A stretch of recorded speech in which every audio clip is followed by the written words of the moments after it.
दोस्तों आज के इस वीडियो में हम बात करेंगे दिल्ली पुलिस का दोस्तों भर्ती है। इस भर्ती के बारे में हम बात करेंगे। दोस्तों इस भर्ती के बारे में हम आपको जो है संपूर्ण जानकारी देंगे। आपको जो है वीडियो को लास्ट तक देखना है और वीडियो पसंद आए तो वीडियो को लाइक करना है, अपने दोस्तों के साथ जो है ज़रूर शेयर करें। तो दोस्तों जैसा कि आप लोग देख सकते हैं, ये जो है यानी कि दिल्ली पुलिस का है भर्ती constable executive male and female के लिए है, दिल्ली पुलिस एग्जामिनेशन 2025। तो दोस्तों जैसा कि आप लोग देख सकते हैं, ये जो दिल्ली पुलिस का भर्ती है यानी कि इसका ऑनलाइन एप्लीकेशन जो फॉर्म है 22 सितंबर से आपका ये फॉर्म भरा जाएगा।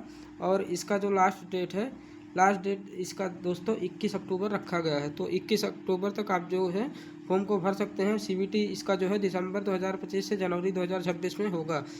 इसके बाद में दोस्तों यहाँ पे आपका जो है यानी कि कितना भर्ती निकाला गया है इसके बारे में ही बताया गया। तो इसमें 7,565 पदों पे जो है भर्ती निकाला गया है। और जैसा कि आप लोग देख सकते हैं यहाँ पे कांस्टेबल जो कि ईएक्स सर्विसमैन, जिसमें मेल का जो है 4408 भर्ती है। इसके बाद में कांस्टेबल यानी ईएक्स सर्विसमैन अदर्स में आपका जो है 285 है। इसके बाद में कांस्टेबल मेल जो कि आपका कमांडो दिया गया है, इसमें 376 है। फीमेल के लिए 2496 भर्ती है। तो कुल मिलाकर आपका 7,565 पदों पे जो है ये भर्ती निकाला गया है। इसके बाद में दोस्तों इसका जो सैलरी यहाँ पे दिया गया है, इसमें लेवल 3 का आपको सैलरी दिया जाएगा 21,700 से लेकर के 69,100 रुपये। और ग्रुप सी का ये आपका जो है भर्ती है, इसमें आपका सैलरी और अदर अलाउंसेस भी शामिल है इसमें। तो वही आपका मान लीजिए कम से कम 40,000 प्लस ही आपका सैलरी इसमें जाएगा। इसके बाद में दोस्तों ये जो आपका फॉर्म है यानी कि इसमें एज रिलैक्सेशन भी दिया जाता है, जो कि आप लोग यहाँ से देख सकते हैं। आपका जो उम्र होना चाहिए 18 से 25 वर्ष के बीच में होना चाहिए, जो कि ये जनरल का है। दोस्तों इसमें मान लीजिए अदर स्टेट वाले जैसे फॉर्म को भरेंगे तो वो जो जैसे एससी या एसटी या ओबीसी कैटेगरी से है तो उनको जो है दोस्तों यानी कि रिलैक्सेशन दिया जाएगा, क्योंकि ये जो है सेंट्रल गवर्नमेंट का जॉब है। इसके बाद में दोस्तों यहाँ पे आपका दिया गया है 18 से 25 वर्ष के बीच में उम्र होना चाहिए। 1/7/2025 से जो है एज कैलकुलेट किया जाएगा। तो इसके बाद में आपका यहाँ से जो दिया गया है यानी कि आपका जो यहाँ पे एज रिलैक्सेशन है, SC ST को 5 वर्ष का एज में छूट दिया जाता है, OBC को 3 वर्ष का एज में छूट दिया जाता है। स्पोर्ट्स पर्सन को जो है 10 वर्ष का एज में रिलैक्सेशन दिया जाएगा। इसके बाद में दोस्तों आपका जो यहाँ से अगला आता है सर्टिफिकेट के बारे में बताया गया। तो यहाँ पे आपका जो सर्टिफिकेट जैसे मान लीजिए SC ST OBC EWS वाले हैं तो इनका जो सर्टिफिकेट यानी कि जब इनका जो है यानी फिजिकल होगा वहीं पे जो है ये इनका जो है सर्टिफिकेट दिखाना होगा, तभी जो है मान्य होगा। मान लीजिए अगर उनका सर्टिफिकेट नहीं है SC ST का तो वो लोग जो है यानी कि जनरल में काउंट किए जाएंगे। तो यानी कि जनरल में आपका 18 से जो है 25 वर्ष के बीच में उम्र होना चाहिए। तो अगर आप मान लीजिए SC ST से हैं और आपका जो उम्र है 18 से यानी कि 25 वर्ष से ऊपर है, मान लीजिए 26 वर्ष है, तो आप जो है बाहर कर दिए जाएंगे। और अगर आपके पास सर्टिफिकेट रहेगा दोस्तों तो आपको जो है यानी कि छूट दिया जाएगा। इसके बाद में दोस्तों आपका जो यहाँ से क्वालिफ़िकेशन दिया गया है, तो इसमें आपका जो क्वालिफ़िकेशन है केवल 10+2 बोला जा रहा है, यानी कि अगर आप इंटर पास हो दोस्तों तो आप फॉर्म को भर सकते हैं। इसके बाद में आपका यहाँ से जो दिया गया है यानी कि 11th पास, तो 11th पास यानी कि उनके लिए दिया गया है जिसके पिता जो हैं यानी दिल्ली पुलिस में यानी कि काम करते हैं, जॉब करते हैं। तो वो व्यक्ति अगर 11 यानी कि आपका 11th पास है तो भी जो है फॉर्म को भर सकता है। या तो वो हाइट में छूट ले ले या तो जो है यानी कि या तो दोस्तों इसके बाद में एज में छूट ले ले। इन तीनों में से किसी एक में जो है छूट दिया जाएगा।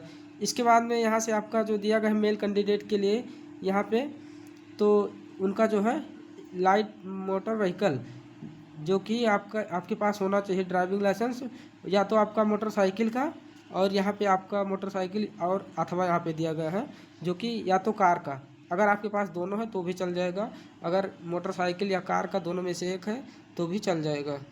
इसके बाद में दोस्तों अगला जो है यहाँ पे आपका जो दिया गया है एनसीसी सर्टिफिकेट के बारे में, तो अगर आपके पास एनसीसी सी सर्टिफिकेट है तो आपको जो है दोस्तों यानी कि 5 नंबर का, यानी कि आपको 5 नंबर दिया जाएगा, यहाँ पे दिया गया है।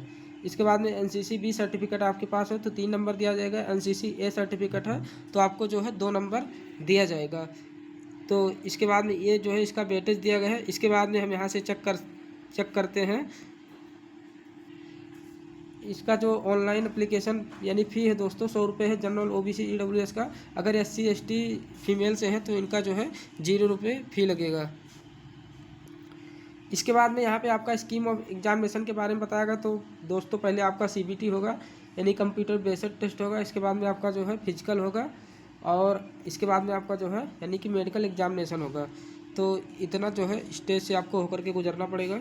और यहाँ पे आपका कंप्यूटर बेस्ड एग्जामिनेशन के बारे में बताएगा, जो कि आपका पार्ट ए में जनरल नॉलेज करंट अफेयर से 50 क्वेश्चन 50 मार्क्स का, रीजनिंग है 25 क्वेश्चन 25 मार्क्स का, न्यूमेरिकल एबिलिटी है 15 क्वेश्चन 15 मार्क्स का, यानी कि आपका मैथ हो गया। इसके बाद में कंप्यूटर से आपका आएगा जो कि computer fundamentals, MS word, MS communication, internet, W and web browser इत्यादि, ये सब आपका 10 क्वेश्चन 10 नंबर का आएगा। 90 मिनट का आपको टाइम दिया जाएगा पेपर को सॉल्व करने के लिए।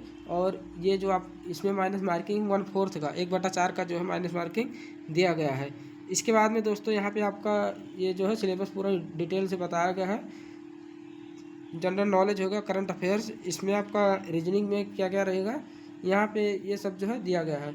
इसके बाद में दोस्तों आपका न्यूमेरिकल एबिलिटी यानी कि मैथ में क्या आएगा ये सब जो है आपका यानी यहाँ पे दिया गया है। जैसे आपका मैथ में होगा problem relating to number system, ये सब आपका समय कार्य होगा, रेशियो होगा, एवरेज से होगा। तो दोस्तों आपका पूरे डिटेल से दिया। कंप्यूटर में क्या क्या आएगा ये सब जो है आपको यहाँ पे दिया। कंप्यूटर फंडामेंटल, एमएस वर्ड और जो कि आपका कम्युनिकेशन, इंटरनेट और वो डब्ल्यू जो कि आपका वेब ब्राउज़र से।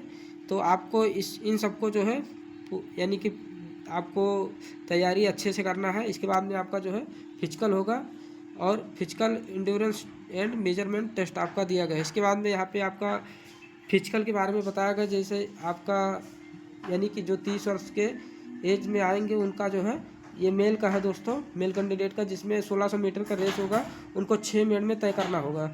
लॉन्ग जंप है 14 फीट और हाई जंप है 3 फीट 9 इंच। इसके बाद में 30 से 40 वर्ष की उम्र में 7 मिनट का टाइम दिया जाएगा 1600 मीटर के लिए, यानी 1600 मीटर का जो रेस रहेगा 7 मिनट का टाइम दिया जाएगा जो 30 से 40 वर्ष की उम्र में आएंगे।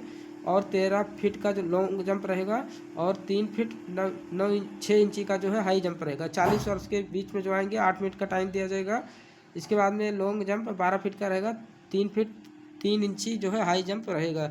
इसके बाद में यहाँ से जो कि फिजिकल मेजरमेंट टेस्ट जो आपका यानी है इसमें ये मेल का है। हाइट इसमें 170 सेंटीमीटर बोला जा रहा है। और दोस्तों 5 सेंटीमीटर का जो हिल एरिया से आएंगे उनको जो है 5 सेंटीमीटर का जो है हाइट में छूट दिया जाएगा। जैसे गढ़वाल, कुमाऊनी, गोरखा, यहाँ से जो लोग आएंगे यानी पहाड़ी क्षेत्रों से उनको जो है दिया जाएगा छूट। इसके बाद में दोस्तों यहाँ पे 5 सेंटीमीटर का एसटी कैंडिडेट को जो है छूट दिया जाएगा। और 5 सेंटीमीटर का यानी कि जो मान लीजिए जिसके पिता जो है यानी कि दिल्ली पुलिस में कार्य करते हैं उनको जो है 5 सेंटीमीटर का रिलैक्सेशन दिया जाएगा। इसके बाद में दोस्तों चेस्ट में आपका जो है 81 से और 4 सेंटीमीटर फुलाने पर आपका होना चाहिए, यानी 85 सेंटीमीटर 81 से 85 सेंटीमीटर के बीच में होना चाहिए। इसके बाद में यहाँ पे भी जो है छूट दिया जाएगा पहाड़ी से और एसटी के लिए। तो इसके बाद में यहाँ पे आपका जो आता है फीमेल के लिए आ गया यानी फिजिकल एंड्योरेंस टेस्ट, जो कि 30 वर्ष के बीच में जो आएंगे उनको 1600 मीटर के लिए 8 मिनट का टाइम दिया जाएगा। 10 फीट लॉन्ग जंप रहेगा और इसके बाद में हाई जंप जो कि आपका 3 फीट दिया गया है। इसके बाद में यहाँ से आता है जो यानी कि दोस्तों जैसे 30 से 40 वर्ष के बीच में आएंगे उनको 9 मिनट का टाइम दिया जाएगा और 9 फीट रहेगा long jump, high jump 2 feet 9 inch. 40 वर्ष के बीच में जो आएंगे 10 मिनट का टाइम दिया जाएगा। 8 फीट लॉन्ग जंप और हाई जंप 2 फीट 6 इंची है। इसके बाद में यहाँ से आपका जो आता है हाइट के बारे में, ये जो है फीमेल का है 157 सेंटीमीटर हाइट होना चाहिए। इसके बाद में हम यहाँ से अगला चेक करते हैं। तो इसके बाद में आपका जो मेडिकल स्टैंडर्ड्स के बारे में जो है बताया गया है। और लास्ट में आपका जो है दोस्तों डॉक्यूमेंट वेरिफिकेशन होगा। तो दोस्तों ये था इस भर्ती का नोटिफिकेशन। आशा करता हूँ आपको ये वीडियो पसंद आया होगा। वीडियो पसंद आया तो वीडियो को लाइक करें, अपने दोस्तों के साथ जरूर शेयर करें। मिलते हैं अगले वीडियो में। धन्यवाद।